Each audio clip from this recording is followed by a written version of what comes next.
Welcome back to Pie the Corner. My name is Pat. And I'm Shane. Here at Pie the Corner, we like to discuss music, politics, current events, our favorite guitar strings, and whatever else we can think of. You can find Pie the Corner at all of the well-known podcasting platforms like Google Play, Stitcher, Apple Podcasts, and a host of others. And after today, possibly you'll be able to see some clips of our show at our YouTube page, which we will link. How you doing, Shane? I'm good, man. I'm excited to, be starting on this new pathway towards video podcasting, man. Yeah, right. It's a great idea. You came up with this, or you had been bringing it up, and I'm really glad you got the Zoom platform. It seems pretty intuitive. So, hey, here we go. I figured people might, like to see what we look like. It's just a little bit more compelling to watch conversations with video. Maybe not for everybody, but what the hell? It's just another platform, another way to seed our ideas out there and share them with the world. Yeah, I agree. So it's been a while since we've done a podcast. As you can imagine, a lot of people are going through a lot of different things right now. Stresses, unemployment, unhappiness, depression, the summertime blues, you name it. And so we kind of let it slide for a little while, but we certainly didn't forget about it, and we're happy to be back today. One thing in particularly with me, I'll tell you about my story. Somewhere in mid-July, which looks like it's about 6 weeks ago, I had gotten completely fed up with mainstream media narrative and social media news. So I basically checked out from all social media for the first time in 5 years, and it's been 6 weeks now, and I'm not watching news clips. I'm not reading news clips.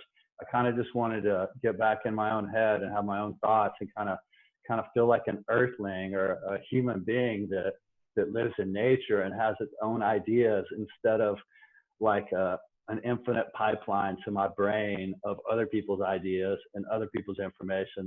It just got to be too much. So I feel slightly liberated I feel completely liberated by this decision, but I wasn't really sure where that left me as a podcaster, or where that left this podcast, because so often we discuss current events, and we're going to mix it up this episode and kind of really just talk about whatever we want to talk about. But we might talk about the general news narrative of the day, but it's probably going to be a different take on it than you've heard all day and all week in the last few months.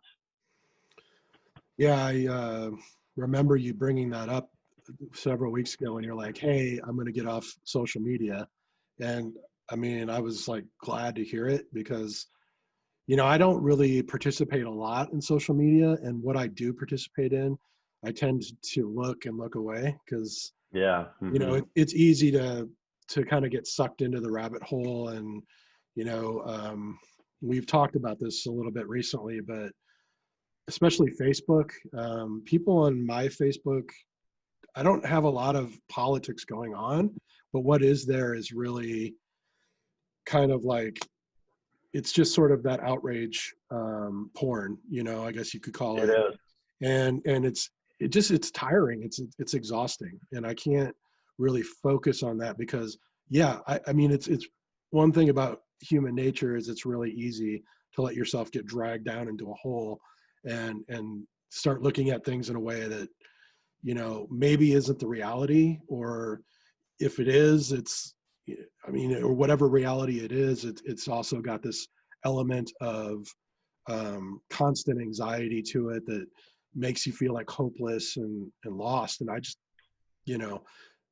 don't want to go there. So when I do look now, I haven't taken a break like you have. Like, you really did just a wonderful job of just like wiping that slate, clean, kind of off your plate. And but I certainly, find myself sometimes looking at it and just sort of just going, like, shaking my head like, man, why are you putting this online?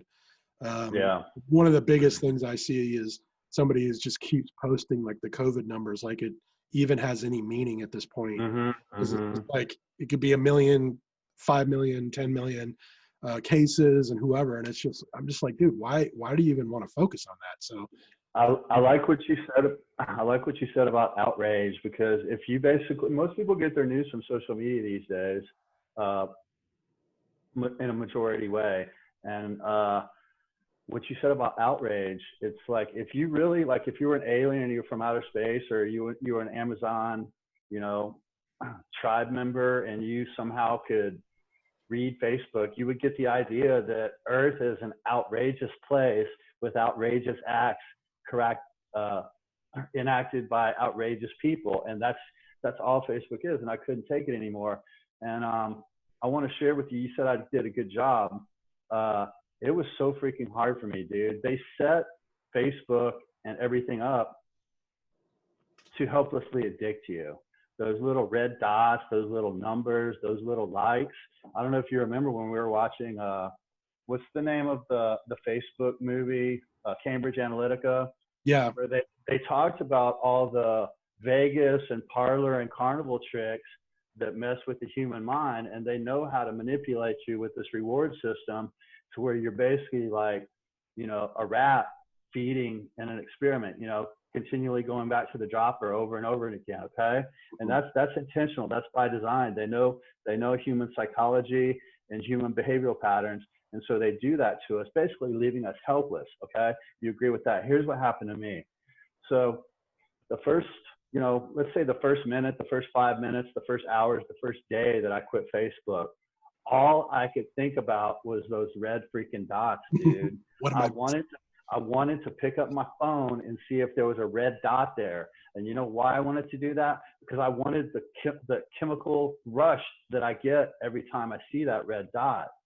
And so I was going crazy. But, you know, I have a fierce disposition, and I have a lot of discipline, and I can make myself not do something that I want to do. I just really want to share with people that it is that hard. But it got easier by the day and by the day. And obviously it made me realize that I was helplessly addicted. Again, remember that I dove in a lot deeper during coronavirus because I relied on social media as a crutch. It was a way to kind of feel connected with people, a way to communicate with people.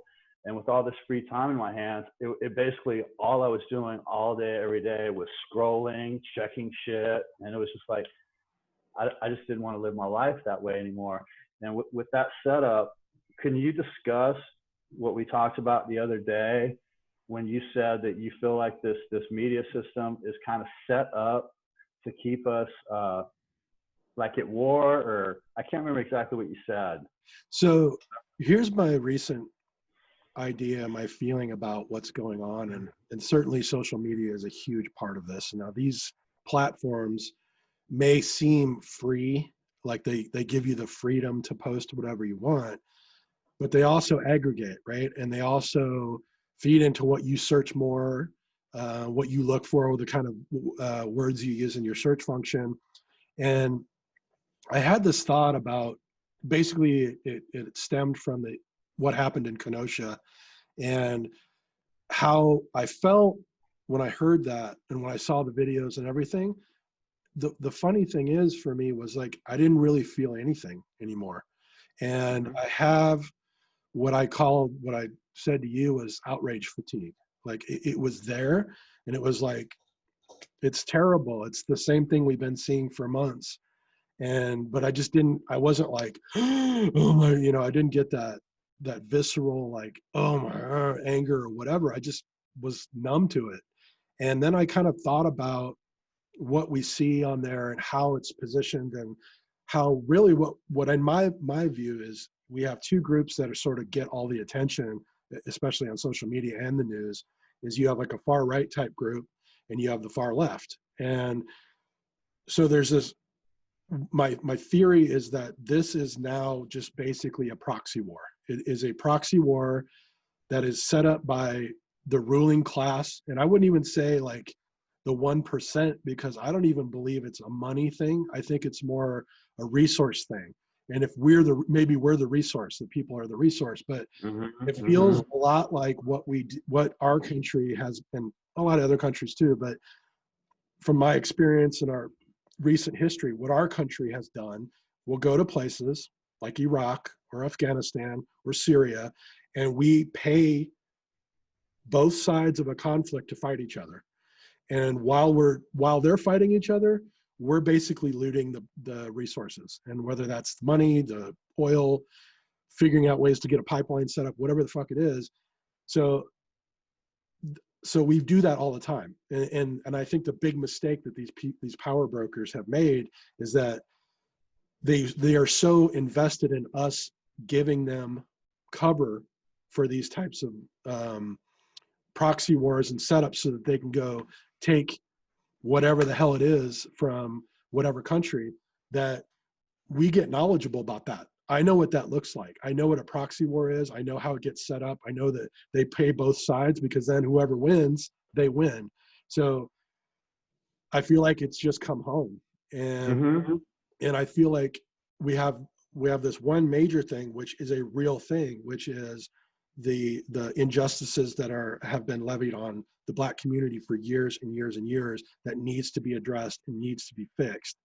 And instead of addressing that or fixing it, what they do is they say, oh, that's Antifa and Black Lives Matter as a Marxist organization. These really kind of fringe people that are willing to go out and riot and break shit, which I don't agree with. I'm going to just say, like, I don't think that I don't think that that's reparations. I don't think that that's like, hey, we're doing this so you listen. I think it's just a feature, because a lot of the people you see doing it are, suburban white kids, in a lot of cases.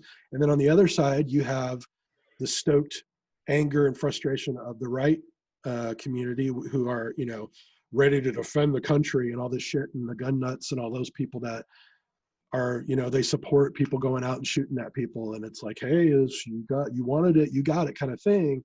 And then I realized, like, one thing that you never hear on the news, or you never see, I mean, it might be out there a little bit, but you never hardly ever hear about it, is that we just had one of the largest transfers of wealth in the history of the world took place about 2.5 months ago, when they gave that $4 or $5 trillion out to all of these companies and billionaires, basically the top 100 billionaires in our country, and probably other places too. So to me, it stinks of a proxy war.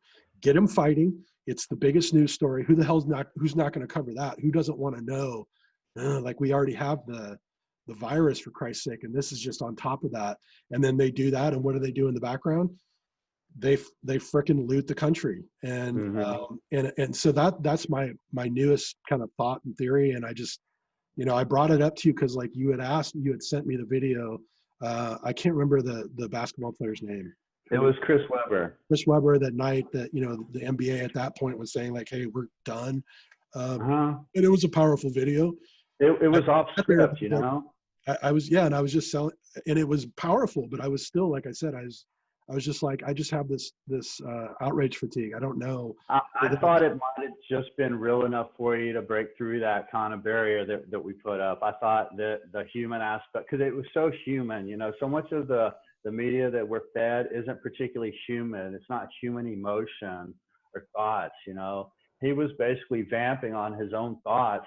And, it really moved me, and it's okay that it didn't, but it got us started on this conversation. And I think you're absolutely right. And that's why I wanted to bring it up, kind of get this recorded so we can kind of quantify this idea and build upon it over time and flesh it out and share it with other people, because I think you're spot on, man. I think you're spot on. It's almost, you can almost distill it down to the classic saying of, united we stand, divided we fall. 100%. Or divide and conquer. These are the oldest games in the playbook, and I think they get us in such an emotional state we can't see things for what they are. Because we're just so messed up emotionally and mentally. And that's why I think over time, and I heard Joe Rogan say this recently, over time, you're going to see more and more people leave social media behind and completely check out, to the point where it may someday become a cultural artifact.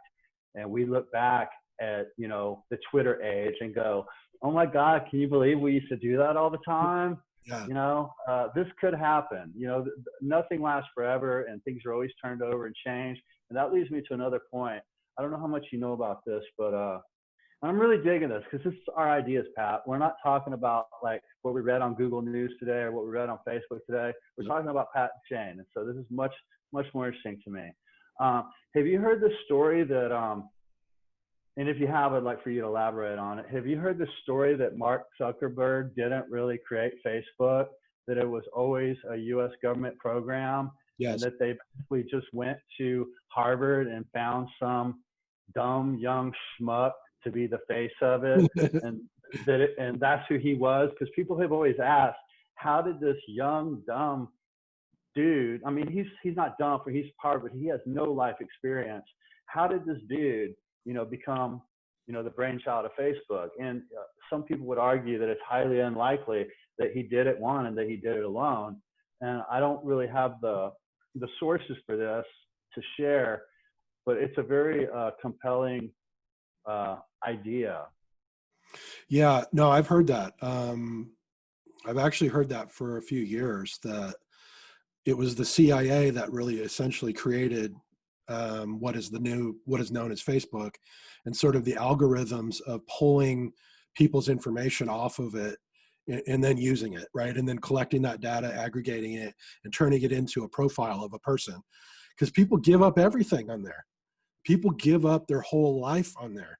And so, I mean, shit, man, you could know exactly where somebody is at any given point, literally to the dot. I mean, you could say, like, I know that they're in that hotel, in that waiting room right now. And so I mean, you could say, is it nefarious or not? I think it would be nefarious, obviously, if you have that as like, okay, we've got the NSA and that kind of collects people's phone records and stuff like that. And then we've got all these cameras everywhere. And now we have this other platform where people willingly, and this is a big point, I think would be a good part of this story, is people willingly give that stuff up, because they consider that, instead of being in their community and sharing with their neighbors, they just share it with the world. And then it's like, oh, I have community. I have, and when this stuff all started, and I'm talking like pre-Facebook, this is like early 90s, when there was just chat rooms in AOL. I remember my dad, who was a psychiatrist for many years, for 30 years, he used to say, like, this is such a great thing, because there's all these people with really bad mental illness that can't go outside, who now get to communicate with people. So they're, like, just like any technology, it can be used for good or bad. But that that idea, that, I mean, it doesn't surprise me, right? I'm not surprised that it was some, you know, basically information gathering software that was cooked up in some, place in Virginia, in the CIA, and they were like, this is really going to work really well. And to see how willing people were to give it up their info, just even made it even more so. So yeah, I mean, definitely have heard that. I mean, the internet was created by the military. It was something that was supposed to be used as a communication device when other communications went down, because it's kind of hard to take a satellite out unless you have the technology. So yeah, I've heard that, and I'm pretty sure that seems accurate to me. So I just had another idea where we could switch gears and kind of talk about something that's been interesting to both of us over the last, couple of weeks. And it's the Unity 2020 thing, which is kind of it's kind of the antidote to this proxy war that's been going on. And this proxy war, that's kind of being, the battlefield is Facebook. Okay. The participants are the far left and the far right. And Brett Weinstein on his podcast basically proposes, that there's the silent majority, that harks back to Richard Nixon phrasing, but it is a real thing. Basically, there's all these people in the middle that don't have a voice, nobody speaks for them, and they're not represented, and they're not even, people don't even know they exist. And so his premise on this Unity 2020 thing is to engage all these people and build a coalition, and basically make the two corrupt political parties that basically the only reason they want power is so they can auction off access to the highest bidder. That's their only intention. They don't have any loyalty to the people of the United States. They don't have any interest in fixing the problems of our country or making it better. And that is not ever going to stop until we basically take the power from this two-party system. And so Brett's come up with this idea that we can get a mixed ticket ballot on the presidential ballot. He wants to tackle this nationwide on a federal, state, and local level, but he wants to start with the presidency first. And he wants to get a mixed ticket party. It doesn't matter if it's a mixed ticket, you know, a mixed party ticket, this election, to where the president is of one party and the vice president's of another party. And it doesn't matter which one's Democrat or which one's Republican. Flip a coin, that's what he said. They're both reasonable people, and they're reasonable people that anybody that looks at them will say, these are reasonable people. This is somebody that I can get behind.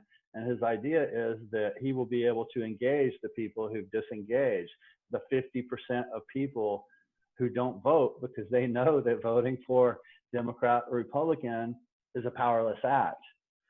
If you want to truly be engaged and have power, he proposes this is a way to do it. And they've done 7 different podcasts. If you want to look it up, it's on YouTube, it's on Spotify. It's called Unity 2020. He has a website. You can subscribe to a newsletter. The reason I brought this up, one reason is because I'm sure a lot of people aren't aware of it. But 2, I think it really is the antidote to this proxy war that you're talking about. You have anything to say about that? Yeah, I think I love it. I love the idea of it. And I like this idea of taking 2 people who are on those parties, but I guess you'd say, I don't even want to call them centrist necessarily, just reasonable. I mean, he has a couple criteria, right? That they are smart, that they are patriotic, that they're, you know, and that they're good people. And I mean, those aren't the exact ones, but it's something like that. And the 2 names that came up were Admiral McRaven was the first one, and then Andrew Yang, and that was his original idea of a ticket. And basically, they would flip a coin to decide who's going to be president for the first 4 years, and vice president's the other one. And then in the next 4 years, they would switch it. And I mean, it is something that has to be confronted. I hope that it gets some kind of groundswell. I don't know how that's going to look or what it's going to look like, but they need it. We need it. And you know, it is the case because it's a powerful monolith that we're facing here. I mean, let's face it, a lot of people would rather make money than not make money. And I mean, in these parties. And so it makes sense that, you know, you would have something that would need to happen where, I mean, like for me, I think of back to like 2000 when Ralph Nader was running, and I voted for Ralph Nader back then. And he was one of these people that was warning of this issue, okay, which is basically you have 2 parties, but they're not really separate. And I'm going to just read something real quick quote from Eugene V. Debs. Okay, now just to give you an idea how long ago that was. He says the Republican and Democratic parties, or to be more exact, the Republican Democratic Party, represents the capitalist class in the class struggle.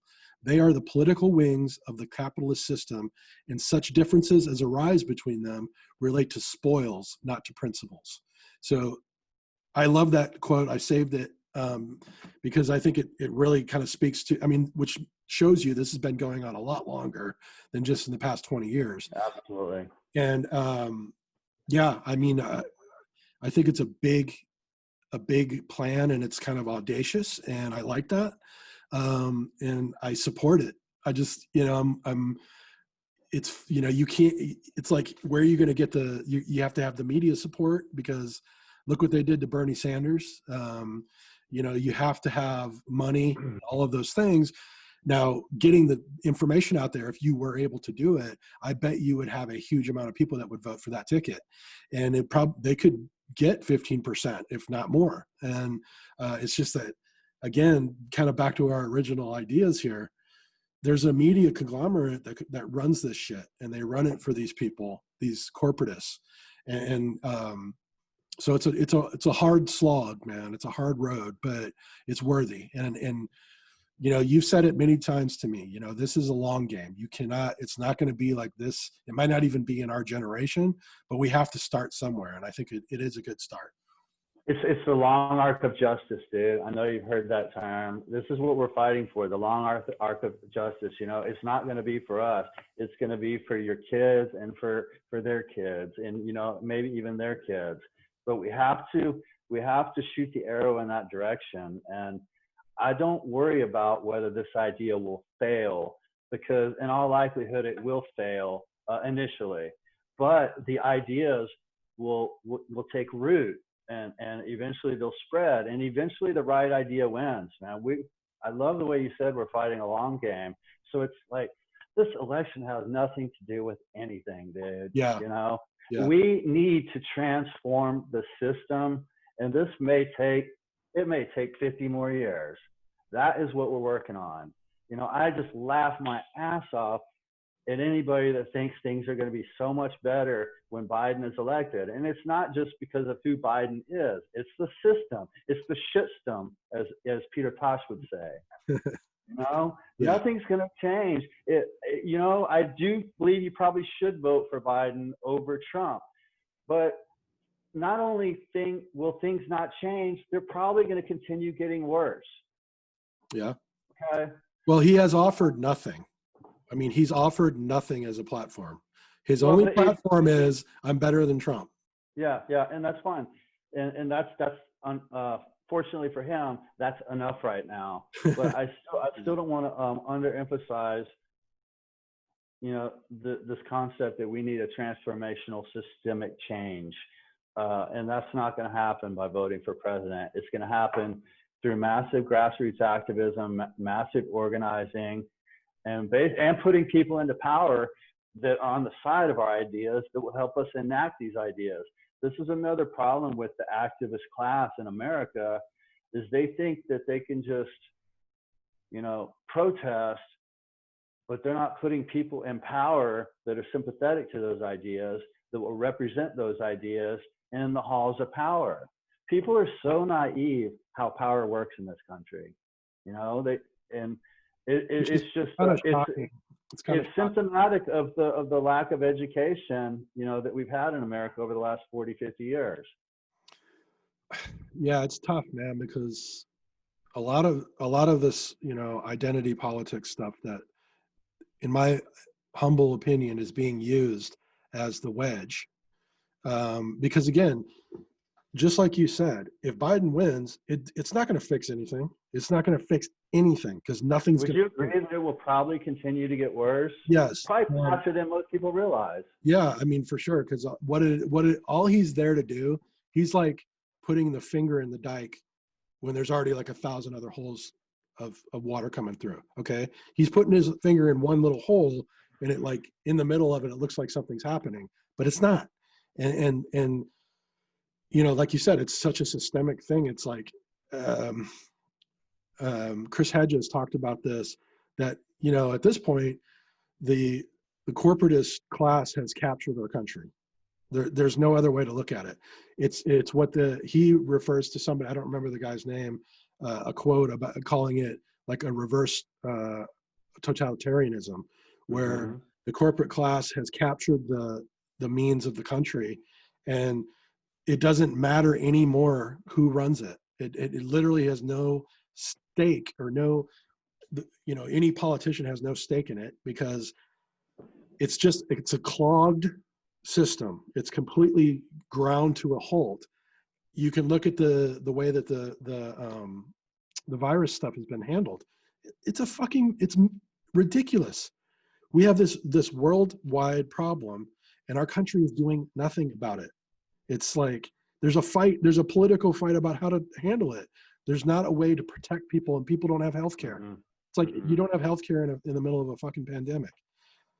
That is a symptom of that. And Trump is a symptom. He's not, you know, and I think this is the other thing, is they like this identity shit, because they want to say, oh, that person, he's the reason why you don't have it. He's the reason why things are bad. He is bad. He's a piece of shit. But Biden ain't that much. He's just like this much better. And the problem is like that system will continue to go on. And like you said, it could get worse.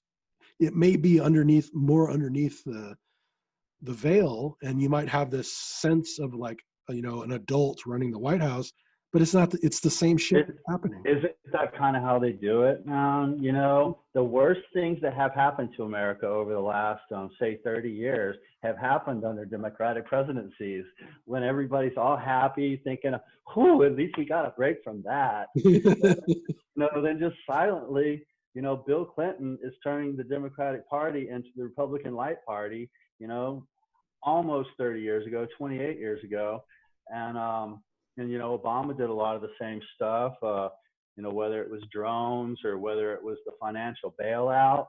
It's almost like, you know, you talked about the only difference between the parties is the spoils. It's almost like when they need to enact something really, really, really insidious, they just go ahead and elect a Democratic president because they know that people won't be paying as close attention. Yeah, that's true, not my idea. I've heard somebody else say that before, and it sounds reasonable to me. Well, it's true, and that you know, people make jokes about it. It's like it's just the same thing, but it's just wrapped in like a bow. It's wrapped.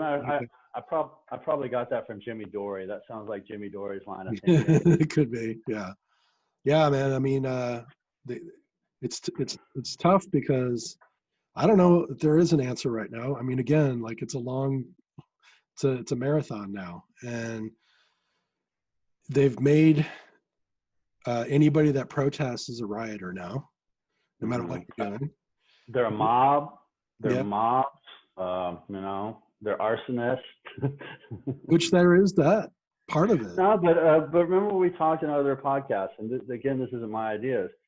At any sort of protest, there's three types of human beings. There's the protesters, there's the looters, and the rioters. And it's real easy, and there may be some overlap. I'm not naive in that regard, but they have three different motivations. Okay, and I think it's unfair, although it's always going to happen. That you know, I hate the way they use the term peaceful protesters, because a protester should just be a peaceful protester, but they have to say that to separate them from the rioters and the looters. Okay, so the protesters are marching and yelling and carrying signs. The rioters are breaking shit and burning shit because they hate the system so much they want to tear it down, whether it's the statues or burning down precinct stations or catching federal buildings on fire. And then the looters are just opportunistic people who see that there's a societal chaotic breakdown of society, and they're like, well, holy shit, I don't have a large screen TV, and I'll never have a large screen TV, and this is the one instant in my life where I can take control and actually take that large screen TV, and that's kind of payback to fucking the broken system too. But you see how there are three different motivations, and I do think they're disparate groups of people, and I think that any reasonable thinking person needs to keep that in mind before they just lump everything in with everything. That's like, you know, in a lot of ways, it's like saying all Republicans are bad people, just because a lot of Republican ideas aren't the best ideas for working people. We're just going to say all Republicans suck. That's completely illogical and unreasonable, man. Just to really be fair here. Dan Crenshaw talked about that with Brett Weinstein, and I thought he did a great job of kind of explaining the difference between how, I guess it was from a conservative point of view, but he talks about how Democrats, like a classic liberal, are like, hey, we need to fix this. And it's a reasonable, he admits, like, he hasn't been reasonable in the past with his responses, but he says it's a reasonable thing to say, this is broken and we need to fix it. But, you know, and then he turns around and says, but like conservatives are more concerned with how do you fix it? You just throw a bunch of money at it and then nothing happens and you just wasted a bunch of money. Now, I could say, like, in a classical sense, that works. I guess that makes sense. But I think he, you know, of course, he, like I said, why I preface by saying it's from his point of view, I think he kind of gives, you know, conservatives a more of a pass on how vehemently against shit they can be. That's important to change. And it's not because, you know, there might be just some simple differences that they have, but what we hear in the media and in social media is, well, we're anti-abortion. They're pro, you know, baby killing, or whatever topic that will never ever have a middle ground, you know, which is again the divide and conquer. You don't want to have middle ground. You want to have two groups that are so far apart, which is where I see our country right now, where we have this proxy war, which I believe it's a very low grade, it's a cold civil war with some hot, areas. 30 some people have died during this whole thing. It may not seem a lot, but the classic definition of a civil war is sectarian, is basically based around the idea of sectarian violence. People are drawing comparisons to like Poland and places like that, Czechoslovakia and Serbia and Herzegovina, Bosnia. And everybody's seen this buildup before. Yeah. And it's so, like it's being played out again and once again in history. And that's why to me, like my feeling now is that it is sort of a proxy war. It's being pushed that way, like this group versus this group. And because that's how those things were. Those events were nothing more than, the elite or the ruling classes of those countries going up against the other class for the rights to whatever resources or power or money. And, ultimately, I think if people just got down and talked to each other, they'd find that they don't have that much difference. They might have some differences, ideas about how things are done and why they should be done, but I don't think that they have much difference. Well, again, this touches on if they would actually have a conversation, they kind of discuss their own heart feelings, instead of like a lot of times whenever I get together with Brett or when I used to get together with Glenn, they fucking wouldn't have their own ideas. There's no other way they could talk other than using like Republican rhetoric, Republican talking points. They're to beat into them by the news sources that they favor. And we have to get out of that, dude. You have your own ideas. It's not like, it's real easy to have a kind of a briefcase full of arguments to bombard somebody with and just so you can win. But that's not your briefcase. That's Fox News' briefcase. That's OAN's briefcase. Like what's inside Glenn's briefcase? What's inside Brett's briefcase? I know what's inside your briefcase. You know what's inside my briefcase. We have our own ideas. And it's just really important that we break out of that mode. And I don't know how we do it. The only way I do it is I challenge my friends to be better than that. I'm like, try again, think harder. Like, just quit running around saying these ideas just so you think you sound right and smart. It's ludicrous.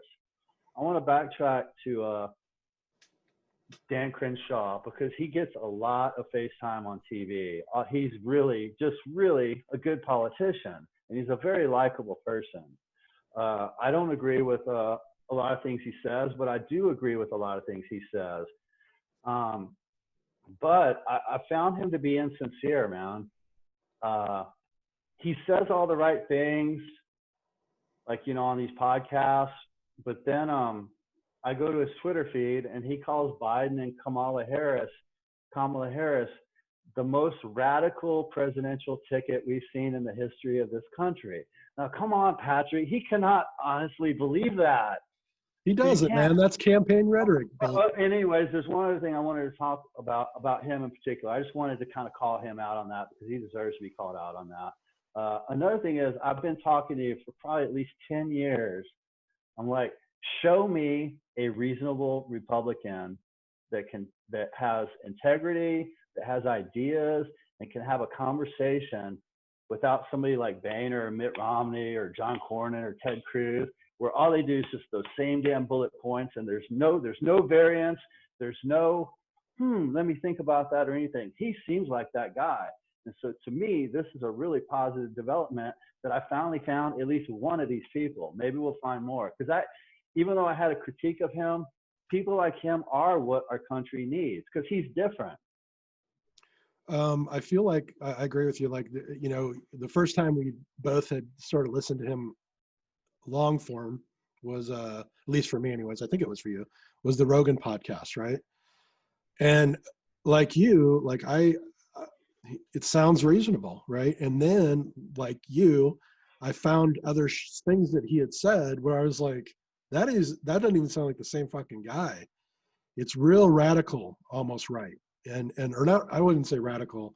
We need to be careful with our terms, because sometimes we say a word, but maybe it's not radical, but it's like a staunch conservative, what you'd hear from some old voice of a conservative.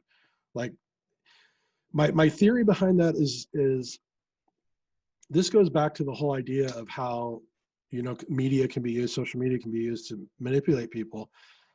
Is, they know that people in this country have been put in corners, man. We're all in the corner. We're like just fighting for our survival right now. A lot of people don't have jobs. A lot of people are wondering how they're going to eat. And we got kids, we got houses and shit to take care of.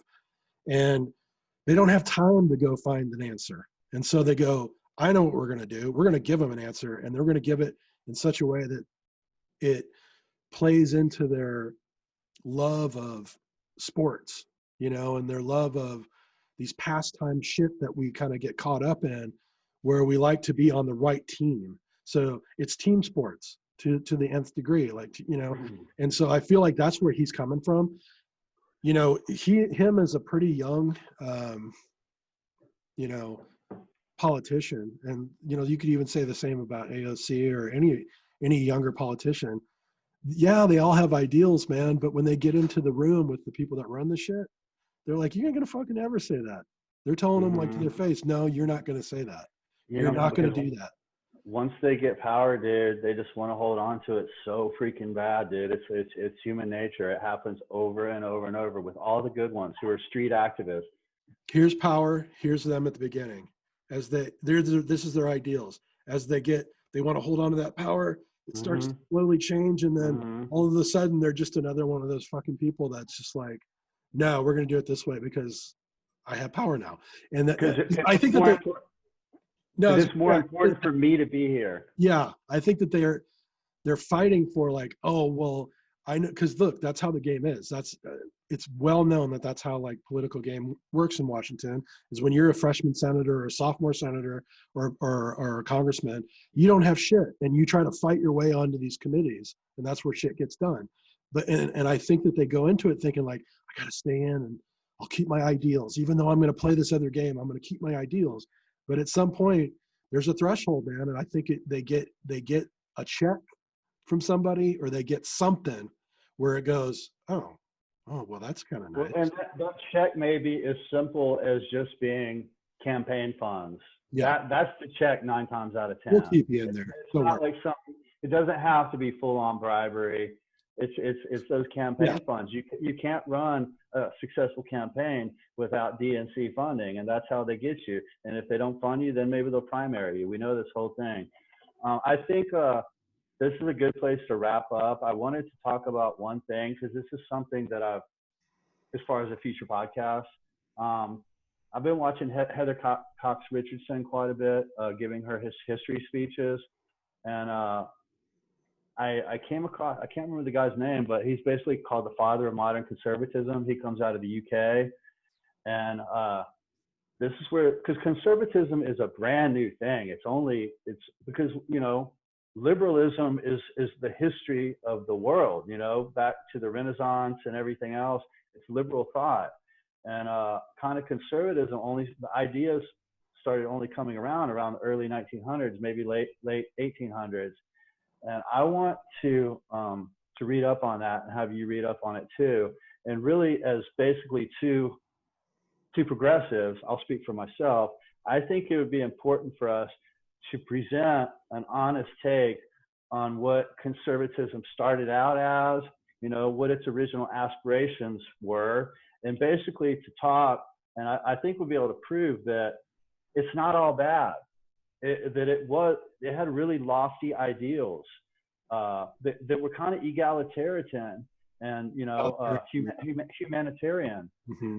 But that whole process has been hijacked in a very similar way that the Democratic Party has been hijacked, and the same people hijacked both organizations. So anyways, if you're interested in that, I think it'd be really worthwhile and fun to talk about. No, I think it's a great idea. Look, we gotta, because education's the thing, man. I mean, if you know something about, I think it's a great idea, because if you the more you know about what something is, the more you can tell when it's gone astray or has the potential to go astray. So for sure, I'm down with that. Okay, well, awesome. Nice chatting with you, Pat, today. We'll see how this turns out. Seemed like it turned out pretty good to me. Yeah, I think so too. Well, and to anybody out there, thanks for checking in. Hopefully we're going to get back to our normal time frames, once a week. And, this is a little new format for us. So I like it. I like being able to see your face. Actually, it's still great conversation either way, but it's good to see you. And thanks for listening in. And, just remember that you can find Pie the Corner at all of the well-known podcasting platforms, and soon to be some clips on our YouTube channel. So we'll talk to you soon, and see you next time. All right, later, folks.